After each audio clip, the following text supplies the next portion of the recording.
La pension de réversion est une part de la retraite du défunt reversée à son conjoint survivant. La somme allouée est déterminée sur la base de ce qu'aurait dû toucher ou touchait le conjoint décédé. Ce droit est également ouvert à un ex-conjoint. Sans restriction de temps, il peut demander à toucher cette pension. Aucune prescription n'est imposée à l'ex-conjoint. Même longtemps après le divorce, il conserve le droit de demander à bénéficier de la pension de réversion. Plusieurs conditions d'attribution sont requises pour pouvoir toucher cette pension.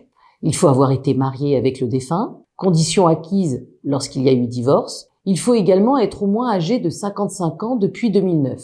Si le décès est survenu avant le 1er janvier 2009, l'âge minimum est de 51 ans. Si la condition d'âge au jour du décès n'est pas remplie, le droit n'est pas perdu. Il suffit d'attendre 51 ou 55 ans pour faire sa demande. Depuis 2004, 2 restrictions ont été retirées du régime général.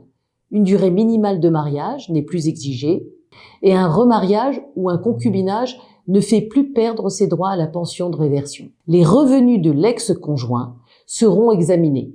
Le plafond à ne pas dépasser est équivalent à 2080 fois le SMIC horaire brut sur un an, avec une majoration de 60% si l'ex-conjoint est en couple. Les 3 mois précédant la date d'effet de la pension sont pris en compte pour étudier la demande. Si sur cette période les conditions ne sont pas remplies, les 12 mois précédents sont examinés. Une nouvelle demande peut être présentée en cas de baisse de ressources si la première a été refusée.